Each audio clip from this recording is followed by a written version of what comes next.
Hello everyone, मैं वीरेंद्र सिंह आप लोगों का एक बार फिर स्वागत करता हूं आपके अपने यूट्यूब चैनल फिनिशर्स पे। HTML या वेब डेवलपमेंट की जो सीरीज हमने स्टार्ट की है उसका पहला लेक्चर आ चुका है।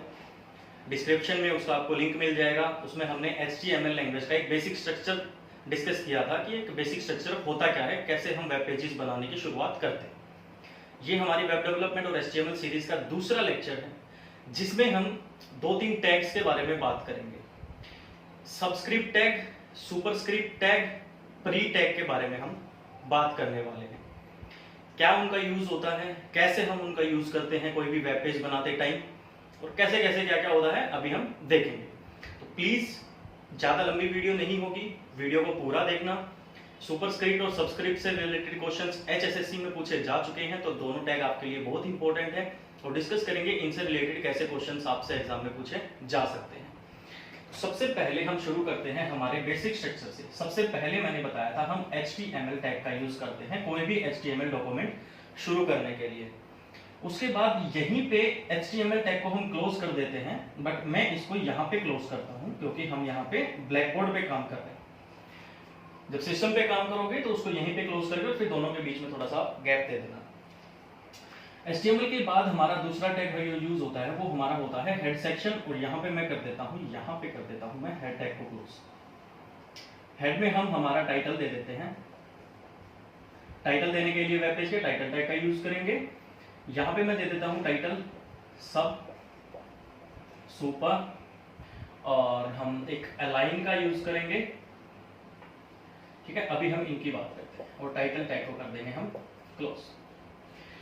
अब सबस्क्रिप्ट, सुपरस्क्रिप्ट और अलाइन टैग, इनका क्या यूज होता है देखिए। आपने कभी कभी मैथमेटिक्स में देखा होगा, कभी कभी आपके पास x² लिखा होता है, कभी कभी आपके पास H2O लिखा होता है या CO2 लिखा होता है। तो CO2 में जो 2 है वो O के नीचे है, लेकिन x² में जो 2 है वो x के बिल्कुल ऊपर है।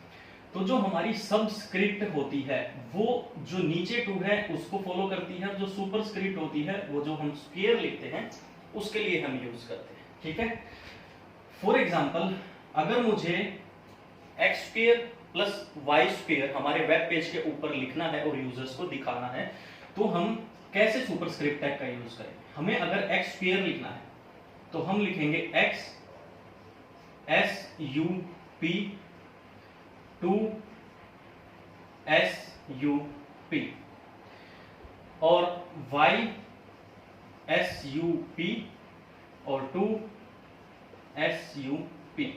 तो हमने SUP टैग का यूज किया, विच इज सुपर स्क्रिप्ट के लिए यूज होता है। जैसे ही हम इसको सेव करेंगे और हमारे वेब पेज के ऊपर अगर हम इसको देखेंगे तो इसका आउटपुट हमें कैसा शो होगा। इसका आउटपुट तो हमें x² के रूप में मिलेगा और इसका आउटपुट हमें y² के रूप में मिलेगा। तो आप लोगों को समझ आ गया, अगर आपको x² लिखना है या z² लिखना है या a+b+c का होल स्क्वायर लिखना है तो आपको पहले x लिखना होगा, फिर सुप टैग का यूज करना होगा, फिर 2 लिखना होगा, फिर SUP टैग का यूज करना होगा। आउटपुट में आपको x² मिल जाएगा। y के बाद SUP का यूज करेंगे, फिर 2 लिखेंगे, फिर SUP का यूज करेंगे, इसका आउटपुट आपको मिलेगा y² के रूप में। ठीक है, इसी तरीके से अगर हमें H2O और CO2 लिखना है तो हम सबस्क्रिप्ट टैग का यूज करेंगे। हम यूज करेंगे H SUB 2 SUB और O, और अगर CO2 लिखना है तो C SUB O SUB और 2। इसका आउटपुट जो आपको मिलेगा वो मिलेगा H2O और इसका आउटपुट जो मिलेगा आपको CO2 मिलेगा।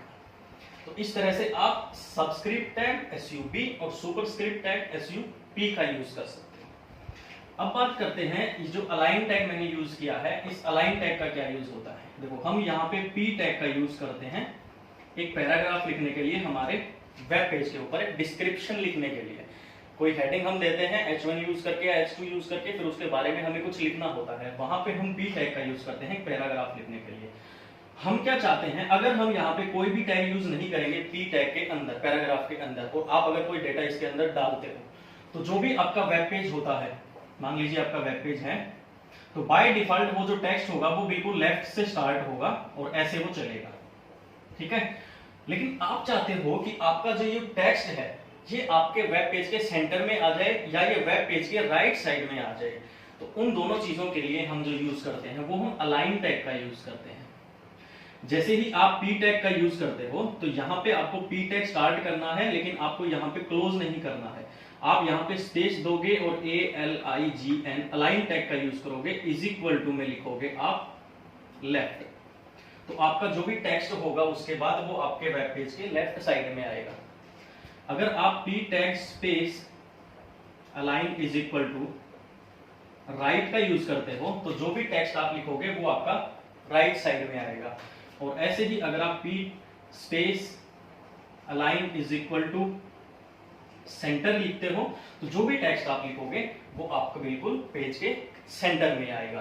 तो इस तरीके से आप अलाइन टैग का यूज कर सकते हो। यहाँ पे आप अलाइन टैग भी बोल सकते हो या फिर अलाइन यहाँ पे एक एट्रीब्यूट के रूप में यूज हो रहा है। देखो बेसिकली टैग और एट्रीब्यूट में क्या फर्क होता है। टैग हम क्या करते हैं, यहाँ पे हम टैग स्टार्ट कर रहे हैं एक पी टैग। अब हम उस पी टैग में कुछ चेंजेस करने के लिए, ठीक है, अगर मैं इसको सिंपल यहाँ पे बंद करके यहाँ पे डेटा डाल दूंगा तो वो तो एक पैराग्राफ की फॉर्म में हमारे पास हो गया, हमने उसमें कुछ चेंजेस नहीं किए हैं। लेकिन अगर मैं यहाँ पे ग्रेटर देन का साइन ना लगा के एक स्पेस देके अगर मैं यहाँ पे अलाइन का यूज करता हूं तो यहाँ पे अलाइन जो है वो एक एट्रीब्यूट की तरह काम कर रहा है।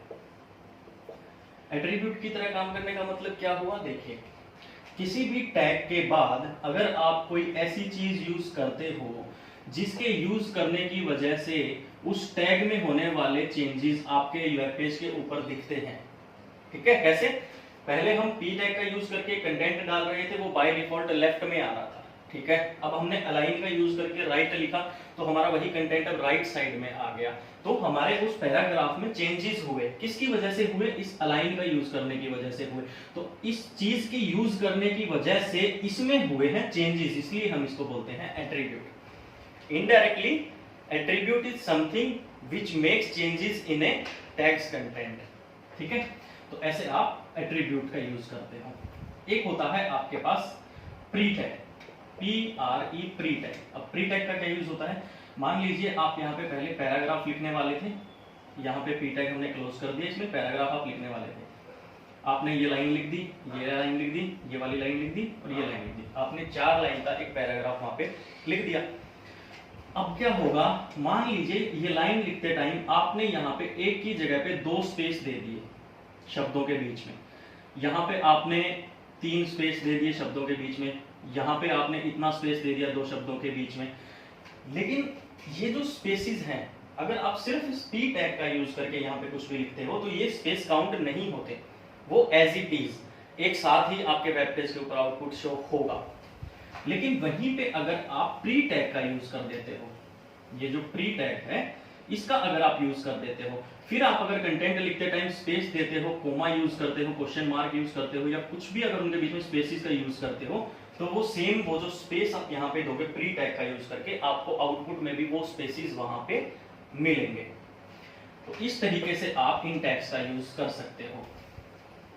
हमने एक SUB टैग का यूज किया है, एक SUP टैग का यूज किया है, एक अलाइन टैग का यूज किया है और अभी हमने एक प्री टैग का यूज किया है।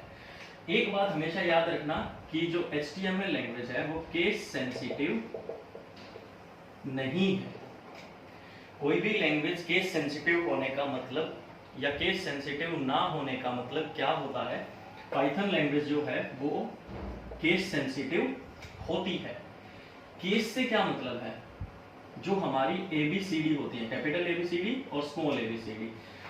HTML में आप अगर स्मॉल ABCD का यूज करके करते हो तो भी चल जाएगा, कैपिटल ABCD का यूज करते हो तो भी चल जाएगा, क्योंकि वो केस सेंसिटिव नहीं है। पाइथन में आपको कैपिटल लेटर्स का यूज अगर करना है तो सिर्फ कैपिटल लेटर्स का ही यूज करोगे, वहां पे आप स्मॉल लेटर्स का यूज नहीं कर सकते। क्यों, क्योंकि पाइथन एक केस सेंसिटिव लैंग्वेज है, ठीक है। ये डिफरेंस होता है केस सेंसिटिव का।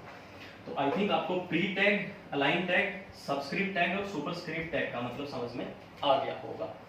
नेक्स्ट लेक्चर में हम देखेंगे कि हम हमारे वेब पेज के ऊपर फोटोज या इमेजेस कैसे लगा सकते हैं, उसके क्या क्या रूल होते हैं।